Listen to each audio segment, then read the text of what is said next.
ये क्वेश्चन में फिर आते हैं। यहाँ तक हम पूछे थे नॉन करंट लाइबिलिटीज और करंट लाइबिलिटीज में trade payable, provision for taxation और गवर्नमेंट ग्रांट। ठीक है, इससे नीचे नोट्स आ रहे हैं, क्वेश्चन में से नीचे नोट्स आ रहे हैं। नोट्स बड़े केयरफुली देखने, क्योंकि इसमें इनकम स्टेटमेंट नहीं है। इनकम स्टेटमेंट ना, उसमें बहुत सी वर्किंग हमें बनानी पड़ती है, जिसमें detail of non current assets were plant and machinery, इसकी सेल प्रोसीड 10 मिलियन है और book value at disposal 9.5 million. यानी जिस दिन आपने डिस्पोज किया था उस दिन उसकी बुक वैल्यू 9.5 मिलियन थी और आपने सेल किया 10 मिलियन में, यानी 0.5 मिलियन का आपको गेन हुआ। The company paid a dividend of 25 million for the year ended 30th June 2018. ये कंपनी ने डिविडेंड पे किया है। Software was purchased on 1st January 2018 for 40 million. ठीक है, अब देखें 40 मिलियन का बाय किया था, लेकिन अगर आप स्टेटमेंट ऑफ फाइनेंशियल पोजीशन में देखें तो 35 मिलियन का आ रहा है। इसका मतलब है कि बाकी 5 मिलियन जो कम हो रहा है वो एमोर्टाइजेशन है। उसके बाद issued equity bond shares of 1 for every 4 shares held, यानी जिसके पास 4 शेयर्स थे वो एक शेयर उसने बाय किया, उसको हमने दिया as a bonus. Bonus is a free distribution of shares. Share premium reserve is used for this issue on January 1, 2018. There were also cash share issued on March 1, 2018. यानी ये जो ऊपर शेयर आ रहे हैं आपके पास, शेयर इश्यू जो किए हैं आपने इक्विटी में 300 से या 500 में किए हैं, इसमें दो किस्म के शेयर है। इसमें बोनस शेयर्स भी हैं और कैश शेयर भी है। Bonus is a free distribution of shares to share among shareholders. याद रखिएगा कि बोनस शेयर के अगेंस्ट कोई कैश नहीं आता बिजनेस में। ठीक है, तो हमें सिर्फ कैश फ्लो में वो लाना होता है जो कैश पे आपने इश्यू किए हैं। इसी तरह नंबर 5 पे देखें, total tax charge including deferred tax in the statement of profit और loss for the year to June 30, 2018 was 31 million. यानी ये टोटल टैक्स है जो आपने पूरे साल में चार्ज किया है। Then government securities were sold during the year at a profit of 27 million. This profit was credited to statement of profit or loss. During the year, no further government securities were purchased or sold. यानी किसी किस्म की कोई government security इसके अलावा ना आपने purchase की है ना सेल की है, सिर्फ एक सेल की है और वो भी 27 मिलियन प्रॉफिट पर। Okay, Number 7, rupees 40 million of loan notes were redeemed at par on 31st December 2017. par का मतलब होता है फेस वैल्यू पर, यानी 40 मिलियन का लोन 40 मिलियन वापस की है। Interest on loan notes is paid each year on June 30 and December 31, यानी जितना इंटरेस्ट है आप साल में 2 दफा पे करते हैं। Rupees 20 million was transferred to general reserve और 20 मिलियन आपने जनरल रिजर्व को पूरे साल में ट्रांसफर किया है। So well, this is very interesting question. अब मैं शीट ओपन करूंगा और उसके मुताबिक आपको प्रॉपर फॉर्मेट से भी सॉल्व करके दिखाऊंगा।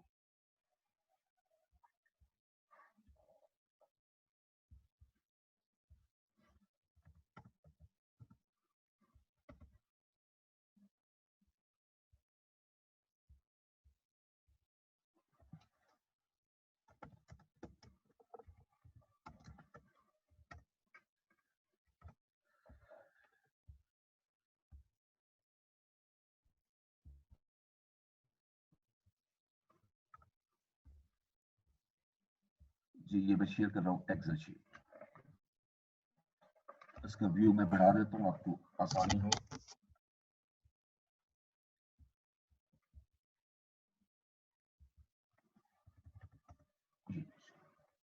अच्छा, अब सबसे पहले जैसे हमने पढ़ा था कि हम सबसे पहले लेंगे name of company 5 star company. ठीक है, उसके बाद सेकंड लाइन में स्टेटमेंट ऑफ कैश फ्लोज और थर्ड लाइन में हम लिखेंगे for the year ended 30th June 2018।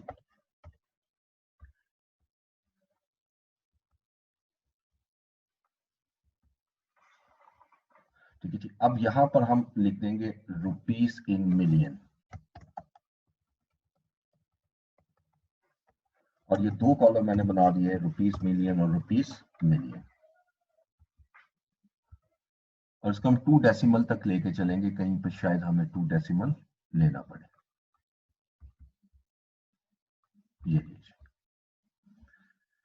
ठीक है जी। अब सबसे पहली हेडिंग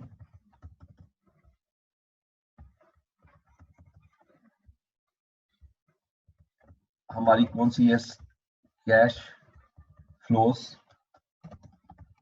फ्रॉम ऑपरेटिंग एक्टिविटी।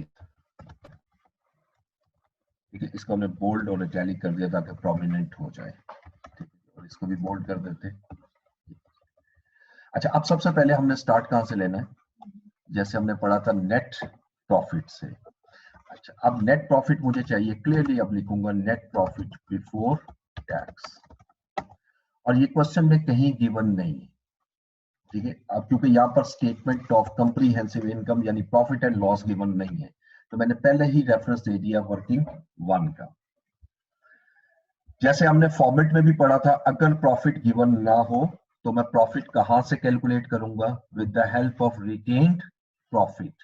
अब इस क्वेश्चन में रिटेन्ड प्रॉफिट हमें दिया हुआ है, तो रिटेन्ड प्रॉफिट का मैं पहली वर्किंग बनाऊंगा, working number 1, and that is retained profits.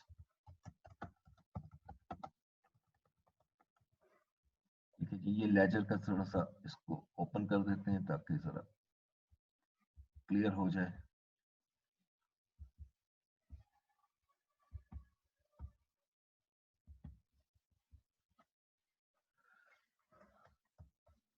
Okay, यहां मैं लिखूंगा रुपीस इन मिलियन। बल्कि हम एक काम करेंगे, इसमें हम यहाँ एक नोट लिख देते हैं, उसमें लिखते हैं कि all workings amounts given, amounts given below in workings in rupees million. इससे ये होगा कि हम एक ही मरतबा लिख लेंगे और हमें आगे करने की जरूरत नहीं होगी।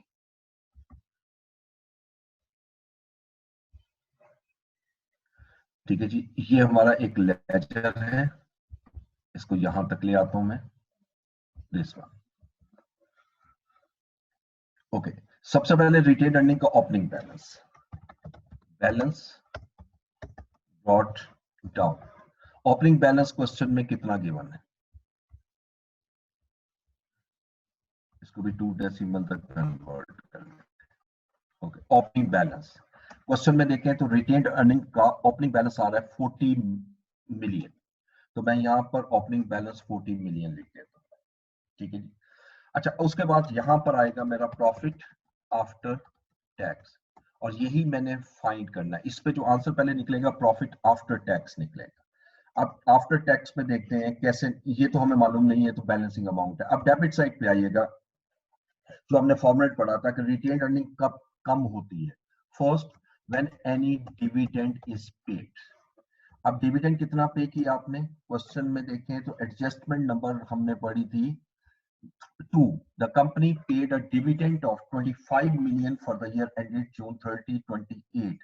यानी कंपनी ने 25 मिलियन का डिविडेंड दिया। ठीक है, इसके अलावा क्वेश्चन में एक जगह और भी लिखता है adjustment number last 8, rupees 20 million was transfer to general reserve. आपने 20 मिलियन जनरल रिजर्व को भी ट्रांसफर किया है। जब जनरल रिजर्व को ट्रांसफर करते हैं तो उससे भी रिटेन प्रॉफिट कम होता है, यानी ये प्रॉफिट का वो पोर्शन है जो आप सेट असाइड कर रहे हैं in order to meet contingencies, जिससे हमारा रिटेन्ड अर्निंग्स कम हो जाएगा 20 मिलियन से। ठीक है जी, ये भी हो गया। और उसके बाद कोई रिवैल्यूएशन नहीं है इस क्वेश्चन में। और अब आपका क्लोजिंग बैलेंस आएगा रिटेन्ड अर्निंग का, जो कि 66 मिलियन है। Balance carry down 66 million. ठीक है, ये मैंने आपके सामने लेजर बनाया, ये डेबिट साइड और ये क्रेडिट साइड, और ये अमाउंट मेरी मिसिंग वैल्यू है, ये मैं कैलकुलेट करूंगा। अब इसको टोटल कर लेते हैं, इसकी इस साइड को टोटल किया, ये ज्यादा है, साइड का टोटल आ रहा है मेरे पास 111 मिलियन। यही टोटल मैं यहां ले आता हूं 111 मिलियन। और अब इसमें ये अमाउंट कैलकुलेट कैसे होगी, 111 माइनस इसमें से 40 लेस कर दें तो 71 मिलियन आ गया मेरा प्रॉफिट आफ्टर। मैंने इसको बोल्ड और टैली कर दिया ताकि ये पता लगे कि ये बैलेंसिंग अमाउंट है। अब मेरा प्रॉफिट आफ्टर टैक्स आया 71 मिलियन, लेकिन मुझे प्रॉफिट आफ्टर टैक्स नहीं चाहिए, ठीक है जी, मुझे चाहिए प्रॉफिट बिफोर टैक्स। तो मैं इसी से नीचे इसी को कंटिन्यू करता हूं और मैं यहां लिखता हूं जी प्रॉफिट आफ्टर टैक्स जो हमने अभी कैलकुलेट किया 71 मिलियन। अब मुझे इसमें टैक्स एक्सपेंस चाहिए और क्वेश्चन के अंदर टैक्स एक्सपेंस गिवन है, ठीक है। Adjustment number 5, the total tax charge including deferred tax in the statement of profit and loss account for the year to June 30 2018 was 31 million। आपका 31 मिलियन का tax expense था। और ये ऐड क्यों होगा, टैक्स तो लेस होता है, लेकिन हम चूंकि रिवर्स जा रहे हैं, प्रॉफिट बिफोर टैक्स निकालना चाह रहे हैं, तो याद रखिएगा प्रॉफिट बिफोर टैक्स ज्यादा होता है प्रॉफिट आफ्टर टैक्स से, ठीक है। तो लिहाजा इन दोनों को हमने ऐड कर लिया तो ये 102 की अमाउंट मेरे पास कैलकुलेट हो गई।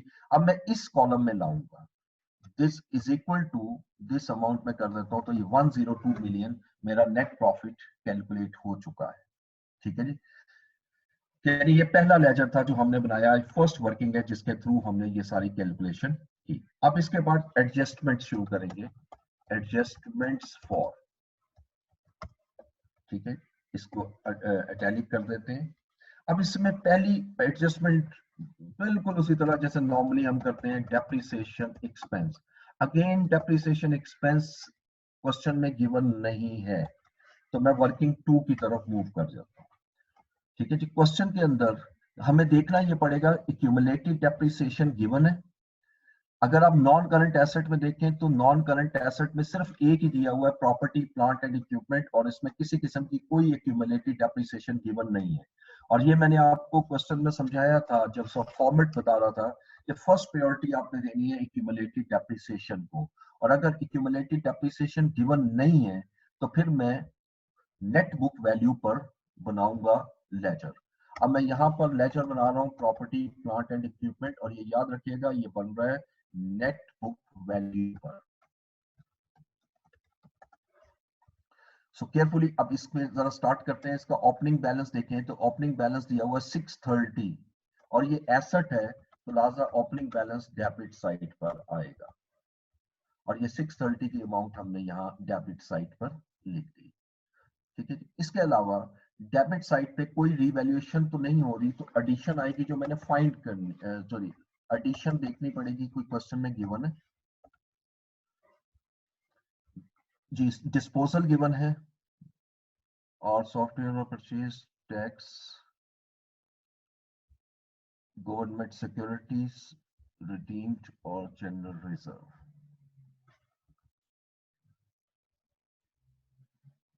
इसमें डेप्रिसिएशन, जी सॉरी डेप्रिसिएशन क्वेश्चन में गिवन है, ये एडजस्टमेंट नंबर 1, क्योंकि 2 मिसिंग वैल्यू आ रही थी, इसमें यहाँ वर्किंग बनाने की जरूरत नहीं है। Current year depreciation charge to profit and loss is ₹130 million, ठीक है। तो यहाँ पर मैं वर्किंग हटा देता हूँ, इसकी वर्किंग की जरूरत नहीं पड़ेगी यहाँ पर, क्योंकि ये गिवन है, और 130 मिलियन हम इसको ऐड कर देंगे। तो ये वर्किंग मैं यहाँ पर खत्म कर रहा हूँ, ठीक है, यहाँ जरूरत नहीं पड़ेगी। ओके, डेप्रिसिएशन के बाद एमोर्टाइजेशन। अब एमोर्टाइजेशन हमने अभी डिस्कस किया था कि amortisation is similar to depreciation, सिर्फ फर्क क्या है, एमोर्टाइजेशन हमारी निकलती है इनटेंजिबल एसेट्स पर। अब यहाँ पर सॉफ्टवेयर दिया हुआ है, software was purchased on January 1 2018, adjustment number 3 में 40 मिलियन का, ये मैंने क्वेश्चन पढ़ते हुए भी समझाया था आपको, 40 मिलियन का खरीदा था, तो 40 मिलियन क्लोजिंग बैलेंस आना चाहिए, ओपनिंग बैलेंस तो जीरो है, तो क्लोजिंग बैलेंस 35 आ रहा है। तो ये कम किसकी वजह से हो रहा है, ओनली ड्यू टू एमोर्टाइजेशन, यानी 40 मिलियन का आपने बाय किया था और क्लोजिंग बैलेंस 35 है, इसका लेजर बनाने की जरूरत नहीं है, ठीक है। ऐसी जो वर्किंग जो सिंपल माइनस प्लस से निकलती है इसको हम बेसिक वर्किंग कहते हैं, और बेसिक वर्किंग के लिए हमें टी अकाउंट बनाने की जरूरत नहीं है। तो ये 5 मिलियन एमोर्टाइजेशन आ गई, इसको भी हम ऐड करते हैं। अब हम देखना है गेन और लॉस ऑन डिस्पोजल। अब देखिए क्वेश्चन के अंदर डिस्पोजल हुई है एक एसेट और ये बड़ा क्लियर दिया हुआ है एडजस्टमेंट नंबर 1 में, disposal of non current assets plant and machinery आपने सेल की है 10 मिलियन में, जबकि इसकी बुक वैल्यू थी 9.5 मिलियन। इसका मतलब 9.5 मिलियन का एसेट आप सेल कर रहे हो 10 मिलियन में, तो 0.5 मिलियन का आपको गेन हो रहा है। तो ये जो गेन आएगा वो यहां लिख देंगे, gain on disposal of plant. और ये 10 मिलियन का सेल किया, असल में 9.5 मिलियन का था, तो 0.5 मिलियन का आपके पास गेन आ गया और गेन आप माइनस में शो करें, नेगेटिव वैल्यू। ठीक है, क्योंकि लॉस होता तो एक्सपेंस था, एक्सपेंस ऐड बैक होता है और इनकम माइनस होती है। और ये माइनस इसलिए हो रहा है कि ये आपकी ऑपरेटिंग से माइनस होकर इन्वेस्टिंग में ऐड होगा, क्योंकि ये इन्वेस्टिंग से रिलेट करता है। अब हमारे पास गेन और लॉस ऑन डिस्पोजल भी रिकॉर्ड हो गया। अब इसके बाद हमें नेक्स्ट क्या चीज देखनी है, नेक्स्ट आइटम, कोई और नॉन कैश आइटम तो नहीं है आपकी, वो चेक करना जरूरी है कि कोई न्यू आइटम आपकी आई हो। ठीक है जी, उसको चेक कर लेते हैं। क्या कोई क्वेश्चन के अंदर बैड डेट्स दिया हुआ है? बैड डेट्स क्वेश्चन के अंदर नहीं गिवन। ठीक है, आप देख सकते हैं कि पहली एडजस्टमेंट मैं तुम्हारा रिकॉल कर रहा हूँ।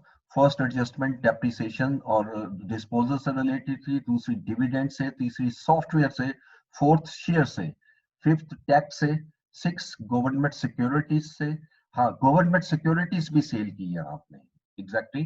Government securities were sale during the year at a profit of 27 million. ये बड़ा केयरफुली देखना होता है कि एडजस्टमेंट कोई मिस ना हो आपकी। तो गवर्नमेंट सिक्योरिटीज को मैं यहाँ पर कैश और कैश इक्विवेलेंट नहीं ले रहा, क्योंकि उसमें कहीं मेंशन नहीं है, तो आपकी मर्जी है, इसको आप अजम्पशन देकर ले सकते हैं अगर लेना चाहें।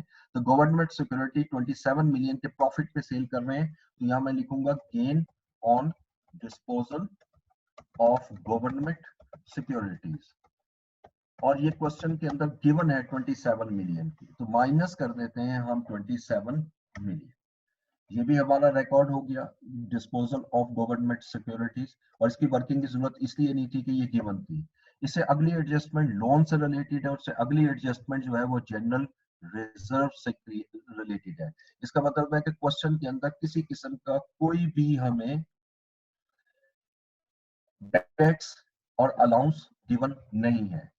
ठीक है, अब अगर ये गिवन नहीं है तो उसके फौरन बाद हमने पढ़ा था other non cash items.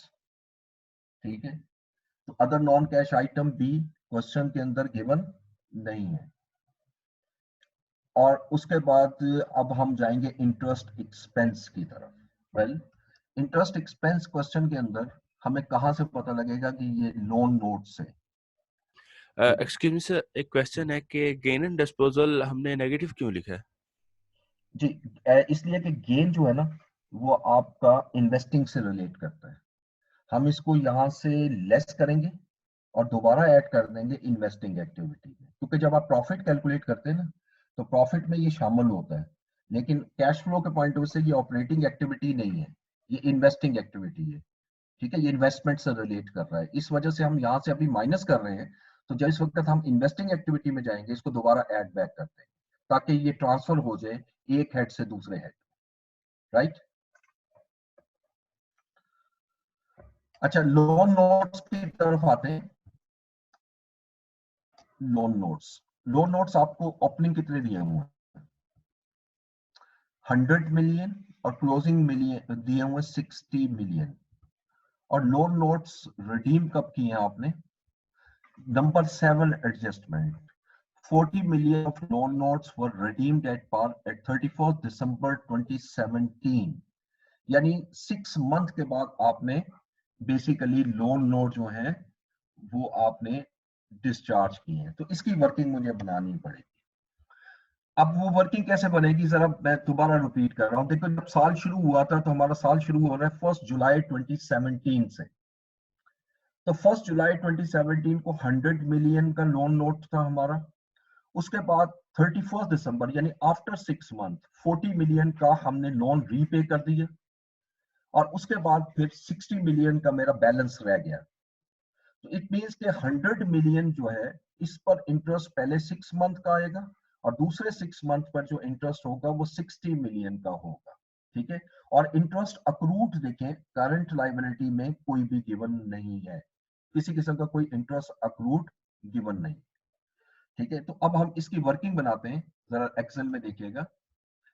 Working 2, इसमें हमें लेजर बनाने की जरूरत नहीं है, ये दूसरे तरीके से कैलकुलेट होगी। मैं हेडिंग इसकी दे रहा हूं, इंटरेस्ट ऑन या इंटरेस्ट एक्सपेंस। ओके, अब इंटरेस्ट एक्सपेंस देखें तो सबसे पहले मैं लूंगा इंटरेस्ट ऑन रुपीस।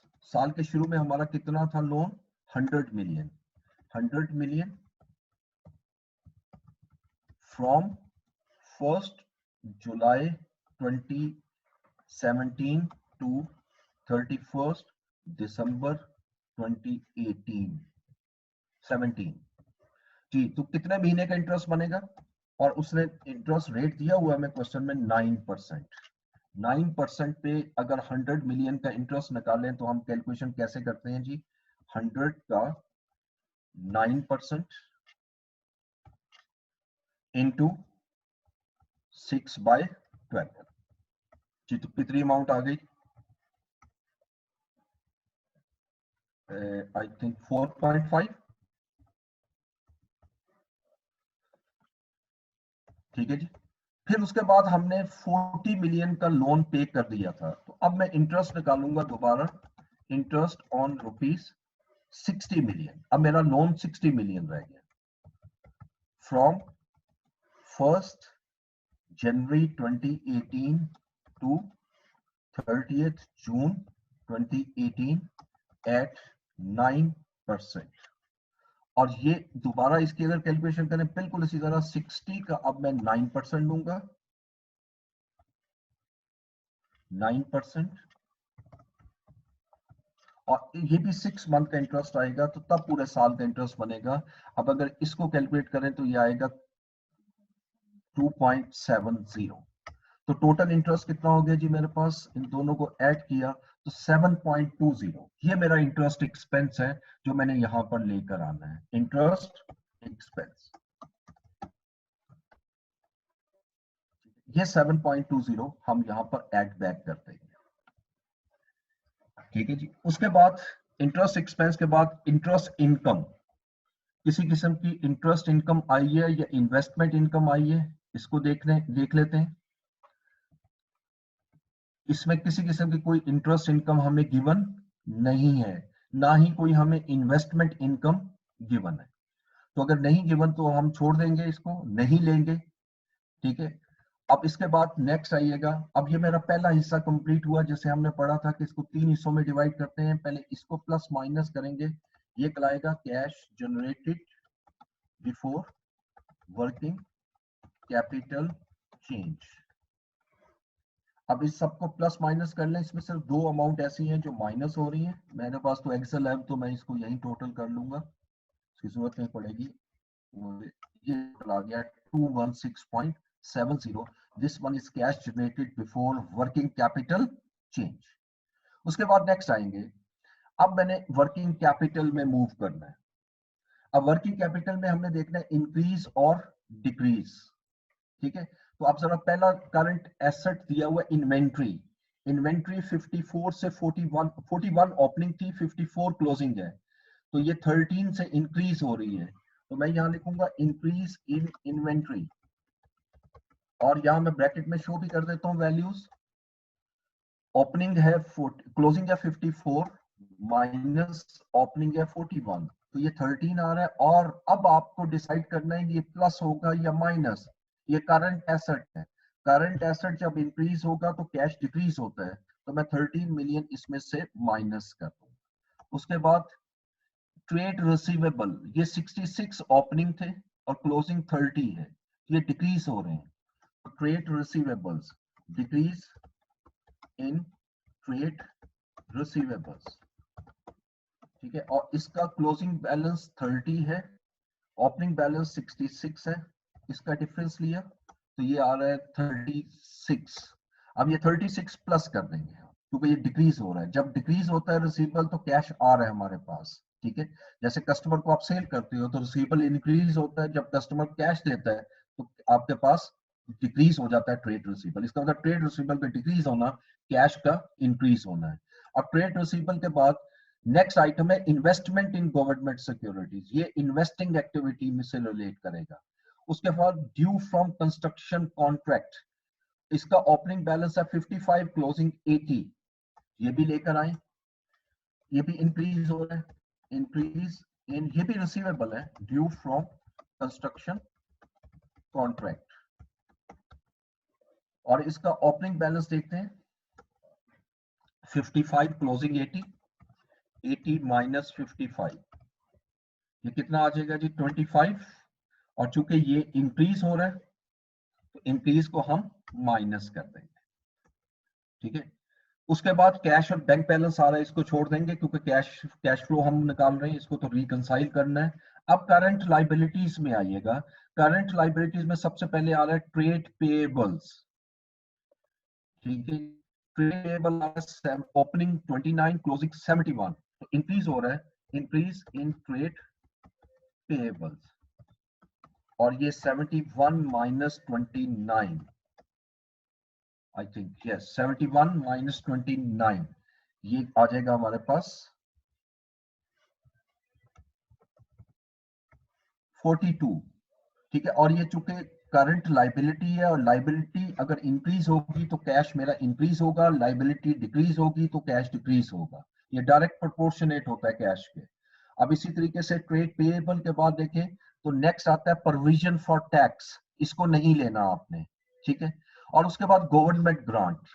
अच्छा, अब गवर्नमेंट ग्रांट इस दो जगह पर आ रही होती है, करंट में भी और नॉन करंट में भी। इसके दो ट्रीटमेंट होते हैं, दो डिफरेंट ट्रीटमेंट हैं। इस क्वेश्चन में मैं एक ट्रीटमेंट शो करूंगा, अगले क्वेश्चन में दूसरा करूंगा, क्योंकि अभी ये स्टैंडर्ड आपने नहीं पढ़ा तो आपको बहुत ज्यादा क्लियर नहीं होगा। लेकिन इधर सिर्फ इंक्रीज और डिक्रीज अभी मैं ले रहा हूँ, अभी मैं सिर्फ इंक्रीज और डिक्रीज ले रहा हूँ। तो इसके लिए फिर मुझे नॉन करंट और करंट दोनों को ऐड करना है, ठीक है। तो इसलिए पहले यहां आइएगा वर्किंग में, वर्किंग नंबर 3। अब मैं पहले लेता हूं गवर्नमेंट ग्रांट्स, ओपनिंग बैलेंस, ठीक है। ये गवर्नमेंट ग्रांट का हम लेजर ही बना लेते हैं, वो आसान हो जाएगा आप लोगों के लिए, लेजर बना लेते हैं गवर्नमेंट। अच्छा, अब इसका ओपनिंग बैलेंस जो है ये क्रेडिट साइड पे आएगा, बैलेंस बीडी। अच्छा, ओपनिंग बैलेंस में अब दोनों लेने हैं, करंट प्लस नॉन करंट। अब नॉन करंट है 200 और करंट है 125, टोटल हो गया 325। और क्लोजिंग बैलेंस भी इसी तरह हम दोनों को ऐड कर लेंगे, और क्लोजिंग बैलेंस 525 प्लस 100, ये आ जाएगा 625, ठीक है। अब यहां देखें ये इंक्रीज हो रहा है या डिक्रीज, सिंपल यहां आपने कैश का वर्ड यूज करना है, जो बैलेंसिंग अमाउंट आएगी, यानी इसको अगर टोटल करें तो ये 625 आ गया, तो 625 और 625 में से 325 लेस कर दें तो 300 आ जाएगा। और ये कैश की अमाउंट यहां पर चूंकि क्रेडिट हो रही है, ठीक है, तो क्रेडिट हो रही है तो ये डिक्रीज हो रहा है, इंक्रीज हो रहा है, तो इंक्रीज इन गवर्नमेंट ग्रांट्स। और वर्किंग नंबर 3। और अब यहां देखें कैश क्रेडिट हो रहा है, ये गवर्नमेंट ग्रांट क्रेडिट हो रही है असल में, और कैश इसके अगेंस्ट क्या होगा, डेबिट। तो डेबिट कैश प्लस होता है, तो मैं यहाँ 300 प्लस लिखता हूँ, ठीक है। और वैसे अगर इंक्रीज डिक्रीज लेना है तो तब भी वही चीज है, यानी ये ओपनिंग बैलेंस लिया और ये क्लोजिंग, क्लोजिंग में से सिंपल ओपनिंग लेस कर दें, लेजर ना भी बनाई तो इसमें कोई प्रॉब्लम नहीं। अब गवर्नमेंट ग्रांट के बाद सर ये गवर्नमेंट ग्रांट वाला दोबारा बता दें, मतलब ये हमारा क्या है, एज अ कैपिटल, क्या मतलब as an actually asset grant, deal और अभी मैंने बताया ना कि हमारा इसमें पूरा एक स्टैंडर्ड है, और ये भी हमारे सिलेबस में है। क्योंकि अभी स्टैंडर्ड नहीं पढ़ा तो आपको शायद आइडिया ना हो, लेकिन थोड़ा सा मैं हिंट दे देता हूँ। ग्रांट दो किस्म की होती है, एक होती है कैपिटल ग्रांट और एक होती है रेवेन्यू ग्रांट, ठीक है। और दोनों का जो अकाउंटिंग ट्रीटमेंट है उसमें थोड़ा सा फर्क है, लेकिन कैश फ्लो के कॉन्टेक्स्ट में हमें सिर्फ कैश चाहिए होता है, ठीक है। इसलिए हम सिर्फ क्या करेंगे, अभी अभी अभी हम यही सीख रहे हैं कि ओपनिंग बैलेंस लेंगे ग्रांट का और क्लोजिंग बैलेंस लेंगे। और यकीनी बात है साल शुरू हुई थी तो मेरे पास ग्रांट 325 की थी, साल के एंड पे ग्रांट बढ़कर 625 हो गई। इंक्रीज किस वजह से हो रहा है? कैश मिल रहा है ना आपको। जैसे गवर्नमेंट सब्सिडी देती है आपको, तो वो जो सब्सिडी मिल रही है वो कैश की फॉर्म में मिलती है, तो ये कैश इनफ्लो बन जाएगा। सिंपल कैश फ्लो के कॉन्टेक्स्ट में इतनी बात आपने जेहन में रखनी, ठीक है। गवर्नमेंट ग्रांट के बाद अब देखिए नेक्स्ट आइटम मेरे पास नॉन करंट करंट लाइबिलिटी में कोई नहीं रही। अब करंट एसेट और करंट लाइबिलिटीज मुकम्मल हो गए, ये दूसरा पोर्शन भी मेरा कंप्लीट हो गया। अब इसको प्लस करेंगे तो हमारे पास आएगा कैश जनरेटेड फ्रॉम ऑपरेशंस, ये दूसरा हिस्सा आ गया। अब इसको प्लस कर लेते हैं, यहीं से फार्मूले से प्लस हो जाएगा, खुद ही माइनस हो जाएगा जो माइनस में आ रहा है। तो ये मेरे पास 556.70 आ गया। ये दो पार्ट हो गए। अब तीसरा पार्ट की तरफ आते हैं, और इसमें अब सिर्फ दो चीजें मैक्सिमम लेनी, एक इंटरेस्ट पेड। अच्छा अब जरा देखते हैं, मैंने आपको पहले क्वेश्चन में भी एक चीज बताई थी, ये हमेशा याद रखना है, अगर आपके पास अक्रूड इंटरेस्ट का ओपनिंग और क्लोजिंग बैलेंस ना हो, अक्रूड इंटरेस्ट एक्सपेंस या इंटरेस्ट पेएबल का ओपनिंग और क्लोजिंग बैलेंस ना हो, तो जितना इंटरेस्ट एक्सपेंस होता है उतना ही आपने पे किया होता है।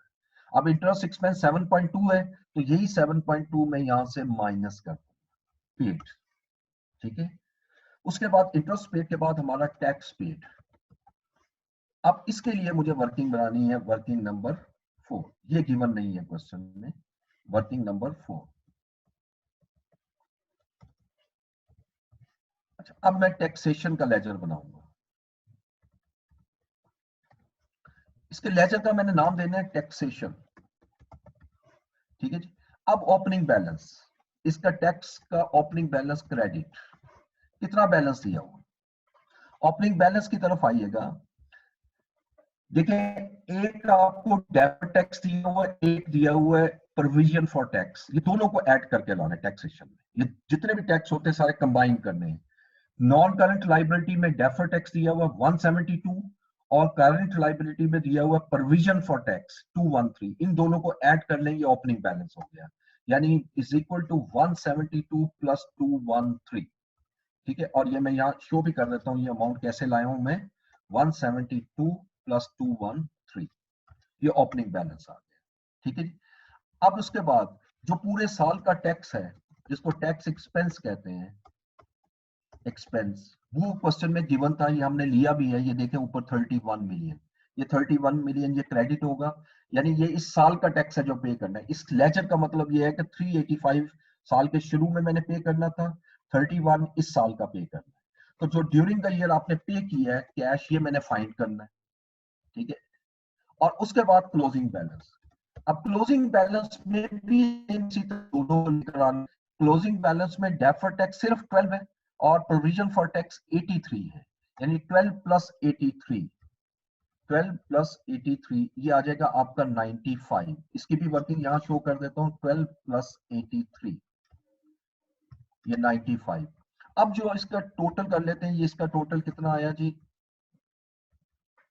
385 प्लस 31 ये 416, यही 416 लिखा। 416 में से 95 मैं अगर माइनस कर दूं तो मेरे पास कैश की अमाउंट आ जाएगी, और कैश की अमाउंट 321 आ रही है, यानी इतना कैश मैंने ड्यूरिंग द ईयर पे किया है अगेंस्ट टैक्सेशन। तो ये 321 मैं यहां से माइनस कर देता हूं, ठीक है। जैसे ही इसको माइनस किया, अब मेरी ये एक्टिविटी मुकम्मल हो गई, और यहां मैं लिखूंगा cash flows from operating activities.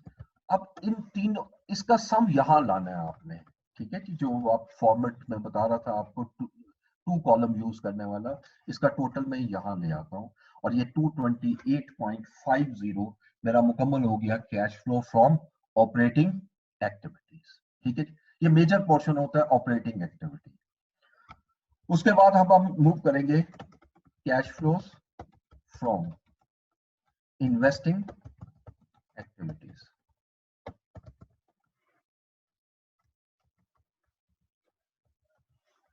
Investing activity में सबसे पहले प्लांट की तरफ आते हैं, प्रॉपर्टी प्लांट एंड इक्विपमेंट।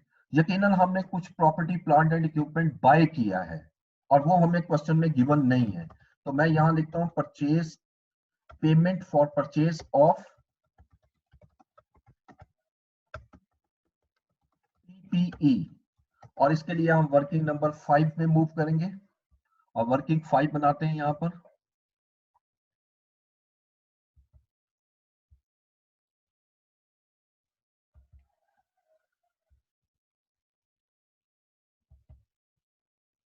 जी, तो वर्किंग 5 में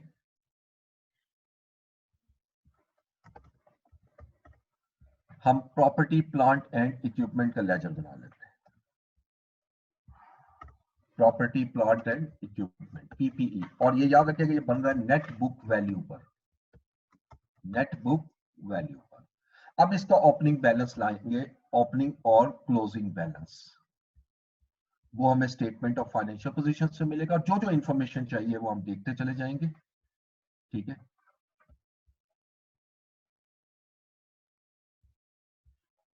जी, तो ओपनिंग बैलेंस देखें क्वेश्चन में।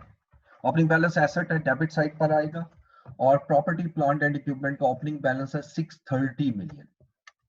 मैं यहां पर लेता हूं बैलेंस बीबी 630 मिलियन, ये 630 मिलियन आ गया।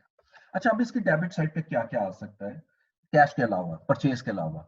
हमने जो पढ़ा था और वो था रीवैल्यूएशन। चूंकि रीवैल्यूएशन कोई नहीं है, तो यहाँ पर अब जितना भी डिफरेंस आएगा वो मेरा कैश होगा। मैं यहाँ लिखूंगा कैश, ये मैंने फाइंड करना है। अब क्रेडिट साइड पे सबसे पहले तो इसमें सर, जी जी सर ये जो पीपी का बनेगा ये एट कॉस्ट नहीं बनेगा सर? एनपीवी एनबीवी तो वो डेप्रिसिएशन एक्सपेंस में बनता था। जी जी देखिए, जब क्वेश्चन में अब डेप्रिसिएशन गिवन थी, ठीक है, और हमें कॉस्ट गिवन नहीं है, यहाँ पर पीपी की कॉस्ट गिवन नहीं है, तो फिर मेरे पास ऑप्शन यही रहती है कि पीपीई के थ्रू मैं कैश निकाल सकूं, ठीक है। ये याद सही रखिएगा, फर्स्ट प्रायोरिटी कैश है, कॉस्ट है। अगर कॉस्ट गिवन नहीं है फिर आप नेट बुक वैल्यू पे निकालें, राइट। ओके सर, सही, थैंक यू। अच्छा, यू वेलकम। अच्छा, अब आइएगा प्रॉपर्टी प्लांट एंड इक्विपमेंट की क्रेडिट साइड पर डिस्पोजल, और ये क्वेश्चन में हमने दिया हुआ है कि हमने एक एसेट डिस्पोज किया था प्लांट एंड मशीनरी का, जिसकी नेट बुक वैल्यू 9.5 मिलियन थी। यानी जिस दिन आपने इसको सेल किया था उस दिन उसकी नेट बुक वैल्यू 9.5 मिलियन थी, तो यहां पर मैं 9.5 मिलियन लिखता हूं, ठीक है। इसके अलावा अब क्रेडिट साइड पे डेप्रिसिएशन एक्सपेंस लिखूंगा, और डेप्रिसिएशन क्वेश्चन में गिवन थी और ये थी 130 मिलियन, ठीक है। उसके बाद ये डेप्रिसिएट होने के बाद क्लोजिंग बैलेंस आ जाएगा, बैलेंस सीडी, और क्लोजिंग बैलेंस अगर आप चेक करें क्वेश्चन में तो ये 850 मिलियन है, ठीक है। तो अब अगर आप देखो 630 मिलियन का ओपनिंग था आपके पास, मजीद आपने बाय किया जो मुझे मालूम नहीं है, अभी मैं फाइंड कर रहा हूं। 9.5 मिलियन का एसेट आप डिस्पोज कर रहे हो, 1.130 मिलियन की आपने डेप्रिसिएशन रिकॉर्ड कर दी, और तब भी आपके पास 850 मिलियन का एसेट नेट बुक वैल्यू पर मौजूद है। अब इसको टोटल कर लेते हैं। इसका टोटल इस साइड पे आता है, ये हैवियर साइड है, इसका टोटल आएगा मेरा 989.5, और यही टोटल मैं यहाँ लिखता हूँ। और अब कैश में अमाउंट निकालनी है, इसमें से मैं 630 माइनस कर दूंगा तो ये 359.50 की मेरी पेमेंट आ गई for the purchase of property plant and equipment, ठीक है जी। और ये प्लस में लिख दिया मैंने, सॉरी ये माइनस में आएगा क्योंकि पेमेंट की है आपने, ये माइनस में लिखोगे 359